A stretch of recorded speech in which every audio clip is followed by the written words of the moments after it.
Pues muy buenos días, estamos aquí en el arranque, viernes, cerrando semana, esta penúltima semana del arranque, que las semanas que viene será la última, hasta un pequeño descanso estival y volveremos en otoño. Y vamos a empezar hablando de temas muy importantes. Tenemos aquí a la consejera de Hacienda, Duriol Masuri, muy buenos días. Buenos días. Que curiosamente, aunque obviamente algo se tocará, no vamos a hablar hoy de dinero, sino bien de política y de una posibilidad que pueda tener Melilla en Europa.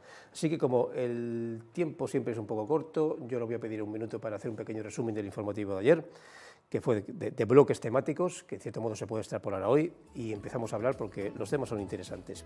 Hablamos ayer de que la nueva jefatura de la Policía Local es ya una realidad, al menos el edificio en sí. El presidente Eduardo de Castro y el consejero de Infraestructuras inauguraban el edificio a falta de su equipamiento, hay que amoblarlo. Los dos han destacado el esfuerzo que se ha hecho para sacar adelante el proyecto y cumplir un doble objetivo, satisfacer las demandas de los policías y apostar por dar un mejor servicio al ciudadano.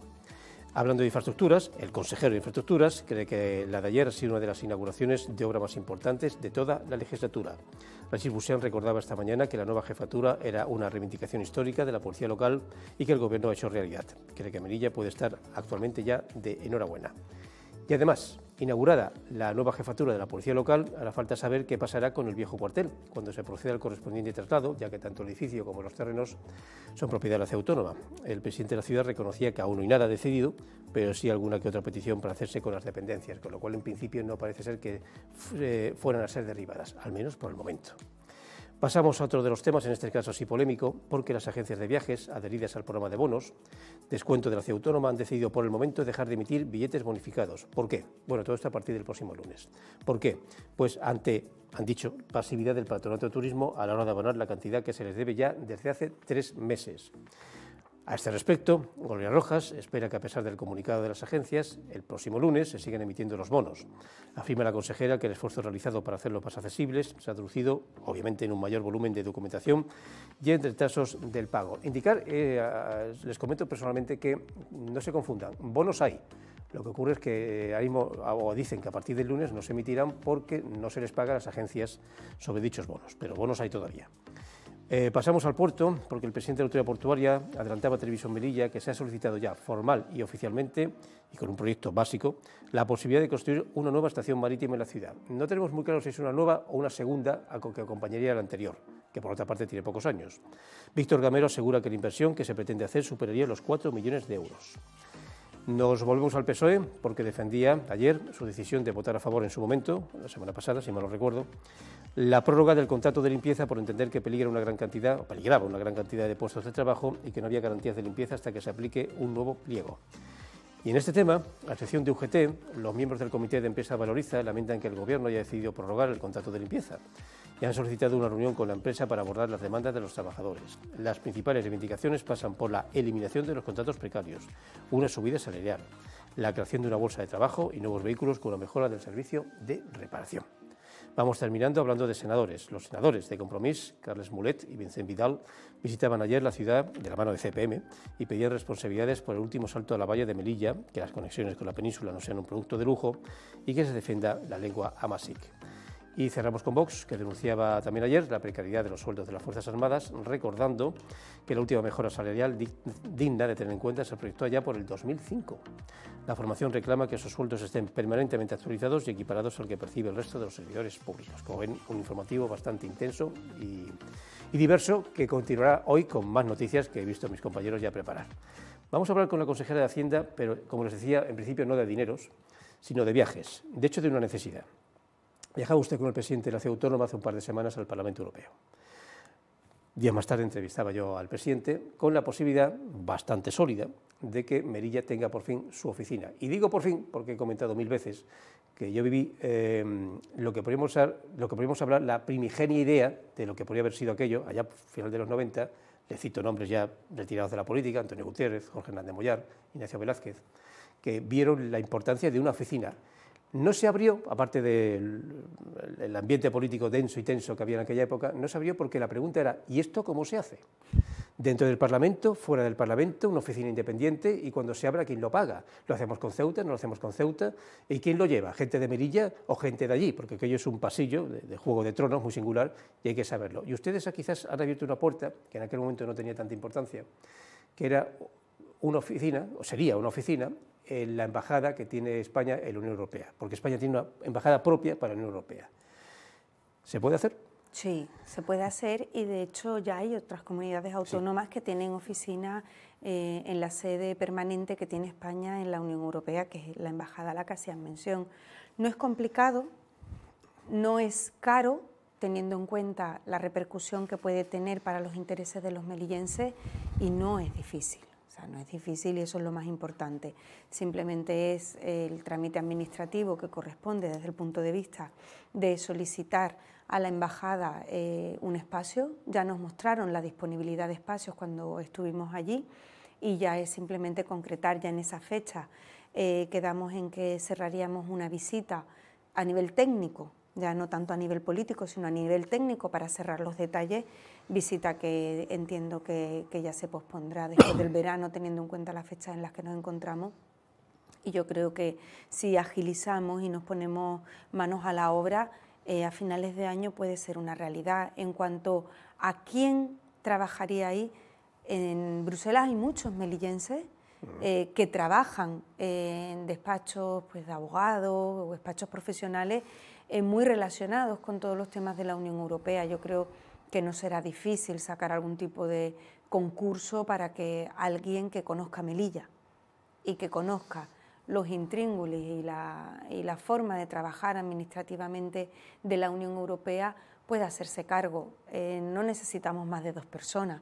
Hay que tener en cuenta de lo que se trata es inicialmente, de que por un lado haya alguien ahí que esté atento y pendiente de todas las cuestiones que se tratan en Europa que puedan afectar a Melilla, como muchísimos reglamentos, ya lo dije en alguna otra ocasión, hay muchos reglamentos que pueden afectar a Melilla, que por esa lejanía o por ese desconocimiento por parte de la ciudad autónoma nos enteramos cuando ya está todo cocinado y ya no podemos enmendar o pedir que se introduzcan cambios o mejoras para Melilla. De esta forma habría alguien que estaría pendiente de los borradores, de las iniciativas o incluso de las ideas políticas que nos puedan afectar para que haya ese enlace con la ciudad autónoma y que podamos hacer nuestras propuestas a los distintos documentos. Y luego, por otro lado, que haya alguien que constantemente esté recordando el nombre de Melilla. Porque si hay algo que me sorprendió, pero de una forma desagradable cuando estuvimos ahí, es que la mayoría de los eurodiputados no saben ni ponernos en el mapa. Sí. Pensamos en Melilla, creíamos que toda esa actualidad que vivimos tan intensamente en nuestra ciudad, pues con el tema de los saltos, con el tema de los menores, con los problemas del tránsito de mercancía, el cierre de la aduana comercial, la operación Paso del Estrecho, realmente los melillenses siempre hemos pensado que Europa sabía lo que ocurría en Melilla. Y parece ser que no somos tan conocidos como creíamos. Y por eso necesitamos que se nos conozca, que se conozcan los problemas de Melilla y las oportunidades que puede tener Europa en 2 territorios como Ceuta y Melilla en África. Porque no hay que vernos solo como un problema. Hasta el día de la fecha, tanto a nivel nacional como a nivel europeo, Melilla ha sido más un lastre. Siempre ha sido esa pequeña ciudad con datos negativos, con problemas endémicos de paro, de pobreza, de aislamiento, de insularidad, etcétera, pero nunca se nos ha visto como una oportunidad. Y a Melilla se la tiene que ver como lo que es un territorio europeo en África, con todo lo que ello conlleva a niveles comerciales, a niveles económicos, nivel de formación, en cuanto al tema de energías renovables. Melilla tiene un abanico tremendo de oportunidades que puede ofrecer a Europa y sin embargo se nos ha visto pues, siempre como un peso, ¿no? Que como somos pequeñitos y realmente no cuesta tanto, pues nos han ido arrastrando. Y con esto lo que pretendemos es dejar de ser ese peso que molesta, a ser un territorio importante dentro de Europa. Sí, estoy completamente de acuerdo y más que preguntar, que le preguntaré más sobre esto, voy a dar una pequeña opinión. Hace 22 años pasaba igual, hace 24 años, cuando yo estuve allí, pasaba igual. Yo lo entendí en el aspecto de que la Unión Europea ya era grande en aquella época, ahora es inmensa y más grande que va a ser. Entonces, claro, tienen muchos problemas todos los días. Hablan siempre de grandilocuencias lógicas, hablan de muchos millones de euros, de mucha población, de problemas estratégicos continentales. Aun con todo, tiene usted razón en que Melilla y Ceuta, con nuestras particularidades, deberíamos ser más protagonistas solamente por el hecho donde estamos, incluso si damos la lata. pero duele cuando europarlamentarios, gente ilustrada y preparada bien, no saben ni situarnos o no saben conocernos y tiene que haber una catástrofe, una invasión de 10.000 marroquíes en Ceuta o una muerte de 30 o 40 subsaharianos en Marruecos para saber el tema, porque todavía ellos creen que los subsaharianos murieron aquí y murieron allí. Partiendo de esa base, la oficina debe ser una base con esas 2 o 3 personas fundamental, que además vaya creciendo bien dentro de esa embajada, bien con otras oficinas de aquí a 10 años. Bueno, me ha dado una noticia, un dato que no me dio el presidente, y es que pudiera haber una fecha. Es que yo le iba a preguntar, ¿estará abierta de aquí antes de que acabe la legislatura? Que la legislatura entre en su última recta, pero aún queda legislatura. Cuidado. Sí, bueno, y que estemos finalizando la legislatura no quiere decir que dejemos de trabajar. Lo tenemos presupuestado, la partida económica, o sea que no va a haber ningún inconveniente. Y hay algo que sí quiero recordar, y que todo esto nace de una moción de coalición por Melilla, que a nadie se le olvide que fue una moción de coalición por Melilla, que como suele ocurrir, hubo quien intentó ridiculizar la propuesta, o como nos encontramos ahora con el Partido Popular, diciendo que no sirve para nada, que nos unamos a la oficina de Andalucía y ya está. No. Melilla tiene que aspirar a tener identidad propia. Melilla tiene que aspirar a, como he dicho y como has dicho bien, a ser protagonista y no tener que depender ni siquiera de Ceuta. Hay cuestiones que podemos llevar de la mano de Ceuta, pero también tenemos nuestras diferencias. Y dentro de esas diferencias es cierto que podemos hacer piña para aquellas cuestiones que podemos tener en común, ya no solo con Ceuta, sino con cualquier otro territorio extrapeninsular, como puede ser Canarias, como puede ser Baleares, y podemos hacer piña en cuestiones específicas, pero Melilla tiene que tener su protagonismo y tenemos que tener nuestra propia identidad. Yo no soy de la opinión que tiene, como digo, el Partido Popular, de que, bueno, nos juntamos con Andalucía y que cuando Andalucía tenga un huequecito en sus reivindicaciones, pues de vez en cuando diga Melilla está por ahí. No. Tenemos que tener nuestro propio espacio, nuestra propia identidad. Somos un pueblo diverso, un pueblo rico, una ciudad que sorprende a todo el que viene, y todo eso se está desaprovechando. Tenemos que ser firmes en ese propósito de que a Melilla se la conozca, de que a Melilla se le ponga en el mapa, porque como bien dice, se acuerdan de nosotros cuando hay catástrofe, pero luego pasa el momento y vuelven a esos grandes problemas que tiene Europa, que entiendo que son grandes problemas, y de ahí que diga que quiero que dejemos de ser un lastre para Europa y que seamos un territorio que sea considerado por su importancia y no por los problemas que tiene o por los problemas que pueda dar al resto del territorio. ¿Ayudaría a abrir ayudaría a abrir la oficina el hecho de que el año que viene, el segundo semestre, preside la Unión Europea España, cosa que no pasa cada 13 o 14 años? Yo creo que estamos en el momento crucial para abrir la oficina, tanto por la presidencia de España de la Unión Europea, como porque estamos muy cerca de esa renovación de los miembros del Comité de Regiones. Si no recuerdo mal, se debe producir dentro de 2 años. Estamos en un momento importante porque España tiene 19 miembros en ese Comité de las Regiones y tenemos que empezar a que se nos escuche y a que se nos vea para que todos entiendan de que necesitamos estar ahí. España tiene 19 representantes, de los cuales 17 son de cada una de las comunidades autónomas. Los 2 únicos territorios españoles que no tienen representación somos Ceuta y Melilla. En este caso es cierto que no soy tan ambiciosa como para tener un representante exclusivo para Ceuta y otro para Melilla. Sí que podríamos compartir en este caso la representación, porque entiendo que la Federación de Municipios debe tener también su cuota, pero creo que es el momento, y sobre todo con ese foco que ha puesto el Gobierno de España en Ceuta y Melilla, de que se nos dé al menos un representante dentro de ese comité. Vamos a hablar también del tema, otro tema, iba a decir otro plan estratégico, vamos a hablar del plan estratégico, o del conjunto de planes estratégicos. Doy por entendido que no va a haber un acuerdo común dentro de la propia ciudad autónoma del plan estratégico local. Que luego, atención, está el otro, el nacional, que yo no sé hasta qué punto están ya fusionados o se están fusionando, trabajando, y yo no sé hasta qué punto ya están funcionando en sí. Pasa que, como no ha habido lo que podríamos llamar una especie de inauguración de plan estratégico, una especie de aprobación o de encuentro, de rueda de prensa, o ya no sé cómo definirlo, pero él o los planes estratégicos ya están activos. Sí, bueno, el plan estratégico de la ciudad, recordemos que en el mes de octubre se hizo un acto en el Hotel Melilla Puerto en el que estuvieron presentes todas las entidades que formaban parte del grupo de trabajo del plan estratégico. Estuvieron empresas, sindicatos, partidos políticos, colegios profesionales, y fue aprobado el plan estratégico de la ciudad.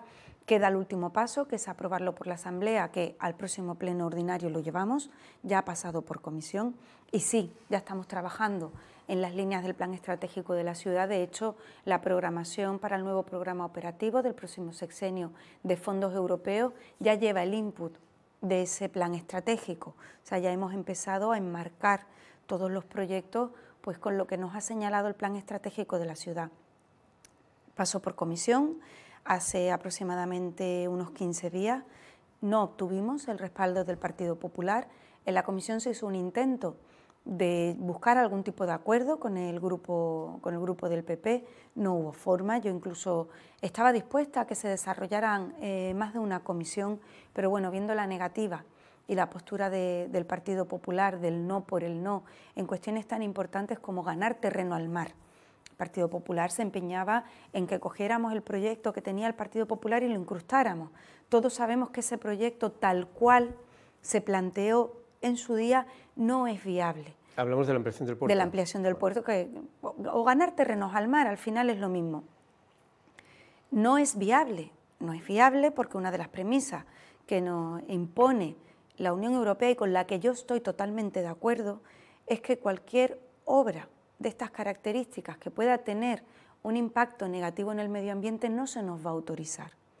Y por lo tanto se buscan alternativas que son viables, que no tienen un impacto negativo en el medio ambiente, que no vamos a eliminar con ese proyecto ninguna especie que esté protegida, por pequeña que sea, y yo creo que hay otra fórmula. Simplemente le pedíamos que apoyaran esas líneas estratégicas, que apoyaran ese documento de convergencia de ideas que le planteamos.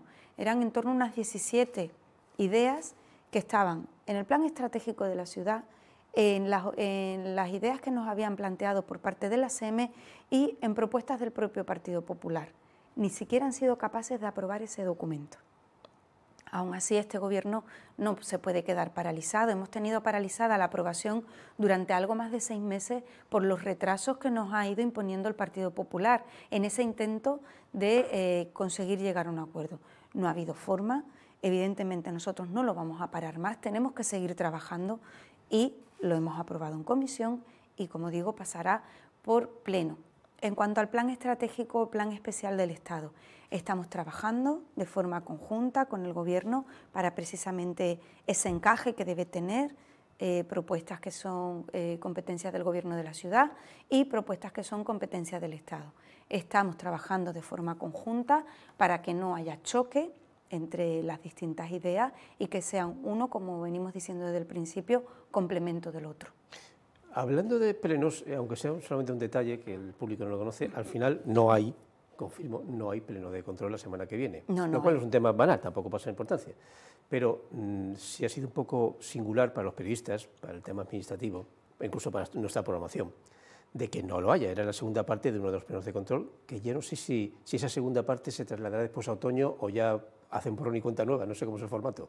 Sí, bueno, no, el Partido Popular nos hizo una petición que no querían que hubiera plenos de control ni en el mes de julio ni en el mes de agosto. Evidentemente los plenos de control son un derecho de los grupos de la oposición, porque son ellos quienes controlan la gestión del Gobierno. Nos han pedido que no hubiera pleno en julio ni en agosto. Hemos reunido a la Junta de Portavoces y bueno, pues se ha sumado el grupo de Vox a esa petición y por lo tanto no hay pleno de control ni en julio ni en agosto. Ya retomamos el calendario normal en septiembre. ¿Que puede que haya dos? No, retomamos calendario. O sea, este no se hace. No se hace, vale. a petición de quienes tienen derecho a que se celebre. Pues lo voy a comentar en programación para que lo sepan, vamos. Sí, así ha sido. A ver, hablando de plenos, la semana pasada apareció una polémica, el tema de Valoriza. Piden ustedes un pleno literalmente de la noche a la mañana para, vamos a decirlo claramente, apartar a Valoriza y bueno, ya poner un nuevo concurso. La oposición y el PSOE dicen que no, que es demasiado el tema rápido, que hay que actuar entonces, aplicar los 2 años adicionales a Valoriza.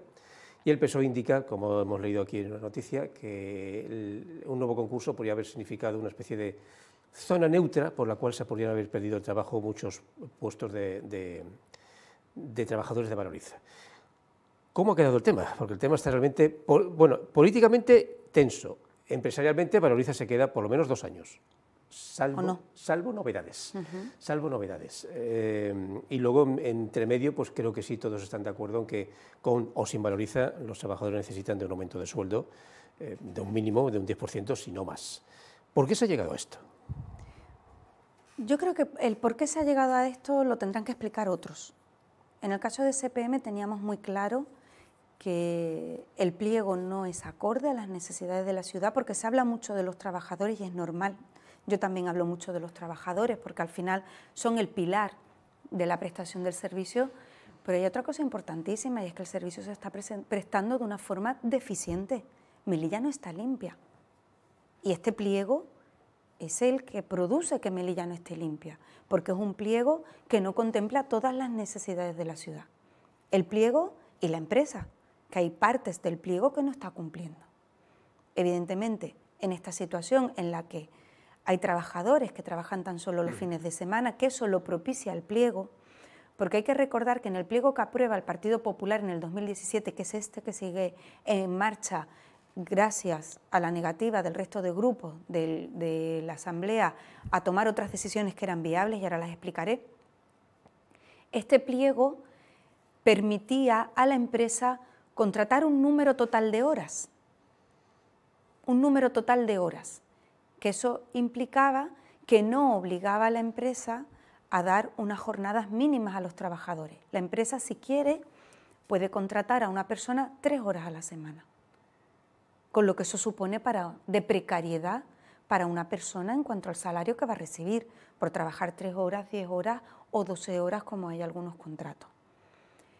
Tenemos por un lado ese problema de precariedad laboral, pero otro que no se nos debe olvidar, y es que la empresa no está cumpliendo y está cobrando dinero público. ¿Desde el punto de vista administrativo no podría haber sido avisada con tiempo de antelación? Se avisó. Es que ese era el tema. Claro, es que se avisó. Ellos dicen que no se No, pero porque recurrieron. En este caso, el año pasado, se le dio un preaviso con 1 año de antelación a Valoriza de que no se iba a prorrogar el contrato.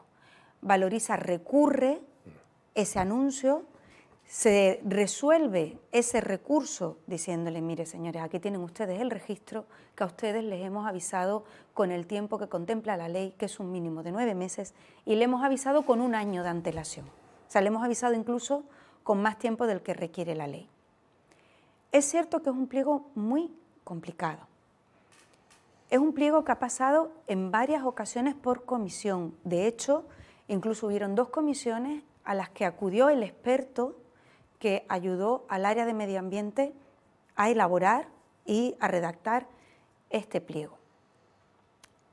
Nos encontramos con que las comisiones son hace aproximadamente 2 meses, 1 mes y medio, no quiero mentir porque no soy miembro de la comisión, pero bueno, me voy enterando de lo que va ocurriendo. Y el pliego todavía no había pasado por pleno. Finalmente, en la última comisión se aprueban los pliegos, pero con la petición de los grupos de que no se llevara a pleno a menos que hubiera un acuerdo con la empresa. Quienes proponen esto sabían que la empresa no iba a llegar a un acuerdo, evidentemente, porque cuando la empresa ve que no hay unidad dentro de la asamblea, pues evidentemente, y es normal, entendible por parte de la empresa, pues ha aprovechado de esa coyuntura y ha forzado esa prórroga que ha venido de la mano del resto de grupos que no han querido tomar otra decisión. Y había otras decisiones viables. La Ley de Bases de Régimen Local, en su artículo 26, quiero recordar, establece cuáles son los servicios esenciales que debe prestar la Administración.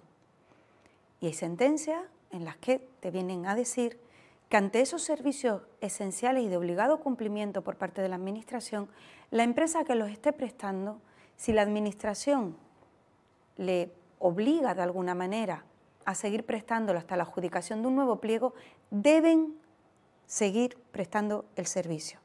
Y esos servicios esenciales, entre ellos están la recogida de residuos y la limpieza viaria.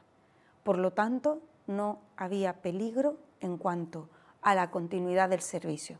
Y si no hay peligro en cuanto a la continuidad del servicio, no pueden peligrar los puestos de trabajo, porque alguien debe prestar ese servicio. Esa es la explicación administrativa. Permítame que pase un poco a la política. Quiero que sepa que ya... Pero es importante que se conozca la administrativa, porque aquí se están mezclando conceptos. Por un lado está la decisión política, que la decisión política tenía su encaje administrativo, que el encaje administrativo era un acuerdo de continuidad dictado por el Pleno de la Asamblea, con el acuerdo de todos los grupos de la Asamblea, y hoy por hoy estaríamos licitando un nuevo pliego, con unas nuevas condiciones que solventaran los dos problemas: el incumplimiento por parte de la empresa y la situación laboral de los trabajadores. Pero precisamente esa explicación la extrapolo al ambiente político. Le decía que quiero que sepan todos, que periodistas, por no decir incluso el pueblo de Melilla, ya ha aceptado que dentro del gobierno haya sus discrepancias. Forma parte de los gobiernos con varios partidos, incluso a nivel internacional. Lo que pasa es que a veces chirría un poco, bien por el enfrentamiento bastante brusco, bastante bronco, por ejemplo, entre Coalición por Melilla y la delegada del gobierno, pongamos un caso, externo a la ciudad autónoma, bien por este. Porque que el PP se mostrara en contra, como que forma parte del tema, pero que el PSOE se mostrara en contra y dé como excusa el hecho de que ellos consideran, pues que lo que acaba de explicar ahora mismo usted, pues no sea así y los trabajadores pudieran perder los puestos de trabajo, se ve quizás una poca comunicación que yo todavía veía hace unos meses cuando le entrevisté a usted y también a Gloria Rojas, que digo, bueno, pues hay tiranteces, pero entre ellos se hablan, no se entienden. Y veo que ya no. O ya menos, o al menos en temas tan importantes como este, ya todavía hagan 9 meses de que acabe el gobierno. Así que hay límites en tiranteces, a veces las cuerdas se pueden romper, francamente, y aquí se ha roto. Bueno, más que romperse, es que había una diferencia clara. Coalición por Melilla lo tenía claro desde el primer momento. Yo no sé qué le han podido explicar o qué le han podido contar a los compañeros del gobierno para que finalmente tomaran esa decisión, porque el Partido Socialista votó a favor de los pliegos, de los nuevos pliegos, a lo que votó, pero además votó a favor de la prórroga. No puedes votar a favor de unos nuevos pliegos y votar a favor de una prórroga. Son cosas que a lo mejor tendrán que analizar y tendrán que pensar de una forma tranquila y sosegada el por qué ha habido ese malentendimiento. Yo creo que aquí han habido todo tipo de presiones. Hay que recordar la rueda de prensa del señor Quevedo, en la que amenazaba prácticamente con llevar al juzgado a todo aquel que votara unos pliegos. Algo que es irrisorio y que tendrán que explicar. Yo entiendo que el señor Quevedo quiera de alguna manera defender su gestión porque son sus pliegos, son las condiciones que establecieron, fueron los contenedores que compró personalmente el señor Quevedo, estos contenedores que tantos problemas nos dan, los eligió el señor Quevedo personalmente. Entonces, bueno, ahí se entiende que el señor Quevedo quiera defender su gestión, pero lo que no se entiende es que llegue a amenazar y llegue al punto de, entre comillas, asustar a miembros de la Asamblea con que se está haciendo algo ilegal. No hace mucho, en el Ayuntamiento de Cádiz pasó algo muy parecido, con problemas tanto con los trabajadores como con la prestación del servicio en el servicio de limpieza, y lo solventaron con la vía que yo he comentado, un acuerdo unánime de todos los grupos políticos del ayuntamiento, con un acuerdo de continuidad y unos pliegos nuevos, que son herramientas legales, son herramientas que nos da la propia ley a los órganos políticos cuando hay que tomar una decisión, y lo normal sería que todo el mundo dijera, oye, estos pliegos no funcionan. Pero bueno, para tranquilidad de la ciudadanía y para tranquilidad de los trabajadores, por parte del área de medio ambiente se está trabajando ya en una auditoría para ver el nivel de cumplimiento de la empresa, y hay cláusulas de rescisión de los contratos. Cuando las empresas no cumplen. Eso es la pregunta que hice al principio, claro, sobre que no tenga 2 años. No, exactamente. Vamos a seguir buscando alternativas, alternativas que siempre han estado enmarcadas en la legalidad. Pero bueno, nos encontramos como situaciones como lo que ocurrió con el contrato de Purísima. Ahora resulta que todo el mundo está de acuerdo en que se tenía que haber rescindido el contrato antes, porque ahora resulta que hay reparos de la intervención al pago de facturas del año 2019, porque ya se había pagado por encima del precio de licitación. Pero bueno, que 3 años después te digan, pues resulta que tenías razón. De poco sirve, pero que son todo alternativas legales, alternativas en las que estamos trabajando y en las que se va a seguir trabajando. Lo que no se puede permitir es que se esté prestando el servicio de forma deficiente, que haya trabajadores en condiciones precarias y que encima se lleve todas las tortas al consejero de Medio Ambiente, que es el que precisamente está trabajando en cambiarlo. Estuve paseando con el consejero de Medio Ambiente hace una semana y se nos cayó una hoja en el suelo y digo, seguro que lo culpan por eso, digo, de lo por seguro. Pero bueno, voy a hacer una última pregunta, en este caso a la diputada de CPM, y además voy a batir un récord, luego lo explico lo del récord. Van a tener un congreso, septiembre-octubre, no lo voy a preguntar por el candidato o candidata, pero bueno, entiendo yo que esa será la base ya para preparar las elecciones de mayo, quizás incluso las generales de otoño, en las cuales Mustafa Al-Shan se puede presentar. En las primeras no, salvo que hubiera una sentencia del recurso que presentó, que yo personalmente creo que no se presentaron, no llegan a tiempo. Y bueno, supongo que ya tendrán que ir preparando a un candidato o candidata, porque del punto de vista electoral, presentarlo con 1 mes o 2 meses de antelación es un error. Eso hay que presentar un rostro a 6 meses para ir preparándolo y poniéndolo como figura, digo yo. Sí, bueno, nosotros estamos trabajando en el Congreso. Lo primero que hay que aprobar en el Congreso es la presidencia del partido y bueno, ya a partir de ahí, una vez que tengamos elegido al presidente del partido, que bueno, que será el señor, entendemos que será el señor Aberchán, ya que no tenemos necesidad ni intención de que haya otro candidato, que bueno, que si aparece y si surge alguien que se quiera postular, pues se votará. Y ya lo otro vendrá a continuación, la elección del candidato para las próximas elecciones. Veremos cómo queda la presentación de ese recurso y, bueno, como bien dice, si vemos que los tiempos no cuadran y no encajan, pues se elegirá un candidato. Bueno, agradezco su presencia, la despido técnicamente, pero sí, el comentario que iba a hacer es que acabo la entrevista con Dunial Mansuri, consejera de Hacienda, sin preguntarle nada de dinero, lo cual es muy difícil. Para la próxima. Ha sido algo inédito, no sé si la 4ª o 5ª vez que vino usted en el arranque, el cual la semana Hay temas de dinero de los que hablar, porque hay un presupuesto, el último de este Ejecutivo. No solo eso, estamos preparando una modificación presupuestaria para dar respuesta a algunos problemas, sobre todo el tema de la inflación, que nos preocupa muchísimo en el seno del Gobierno. Vamos a ampliar algunas de las ayudas a las familias y demás, pero bueno, lo podemos contar otro día. Son los nuevos presupuestos, los últimos, que en general un Gobierno normalmente es expansivo en los últimos presupuestos porque, bueno, algo así como, luego ya veremos el año que viene si seguimos. Las ayudas europeas que van viniendo un poco a cuentagotas, el tema de las ayudas a los empresarios y el tema de más que inflación, el tema de la recesión que se nos puede venir encima, que puede durar 1 año. Sí, de dinero se puede hablar mucho, casi para un monográfico especial. Así que le preinvito para cuando pase este caluroso verano, que está siendo muy caluroso, y como sé que se va a quedar aquí, porque estoy teniendo controlado perfectamente las vacaciones de los políticos, ya nos iremos viendo. Muchísimas gracias, señor Dunial Mansuri. Gracias a vosotros siempre y felices vacaciones. Para los que las tengan. Bueno, nosotros lo dejamos con nuestras compañeras del programa Levante y volvemos, porque volvemos, el próximo lunes. Venga, feliz fin de semana.